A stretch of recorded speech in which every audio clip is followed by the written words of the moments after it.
আমরা নারীদেরকে বোরকা পরতে বাধ্য করব না, কিন্তু নারীরা যেন নিজেরাই নিজেদের ইজ্জত সম্মানটাকে সম্ভ্রমটাকে সংরক্ষণ করে সে পরিবেশটা তৈরি করব।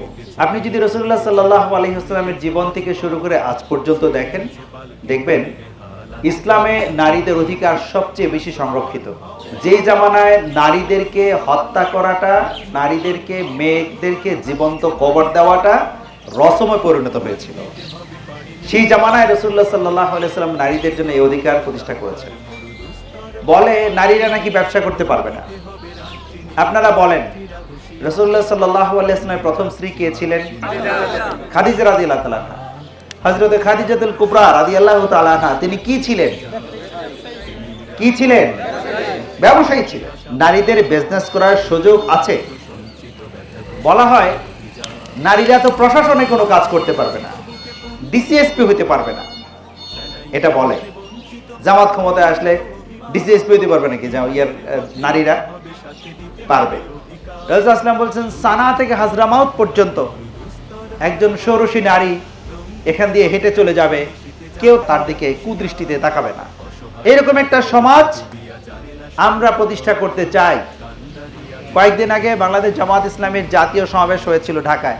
ঢাকার সমাবেশে একজন মহিলা তিনি লিখেছেন, শাহবাগ থেকে প্রেস ক্লাব পর্যন্ত আমি এই জায়গায় হেঁটে যাব দুপুরবেলা, তখন এখান দিয়ে পুরুষ জামাতের নেতা কর্মীদেরকে ভর্তি, আমার যাওয়ার কোনো জায়গা ছিল না, কিন্তু আমাকে যেতেই হবে। আমি আল্লাহর উপর ভরসা করে পুরুষ লোকদের উপরে একা মহিলা আমি হেঁটে যাচ্ছি।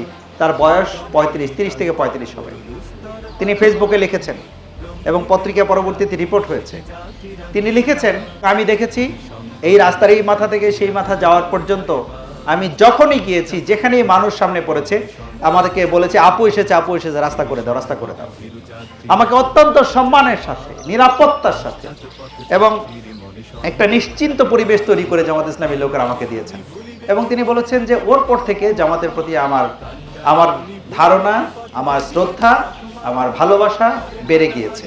নারীদের অধিকারের ব্যাপারে ইসলাম যতটা সিরিয়াস, তথাকথিত নারী অধিকারের ব্যাপারে যারা কথা বলেন they are not that serious at all। তারা ওই রকম ভাবে কোনো সিরিয়াস নয়। ফাঁসির মঞ্চে গেয়ে গেল যারা জীবনের জয়গান, আসিয়া লক্ষ্যে দাঁড়ায়েছে তারা দেবে কোন বলিদান।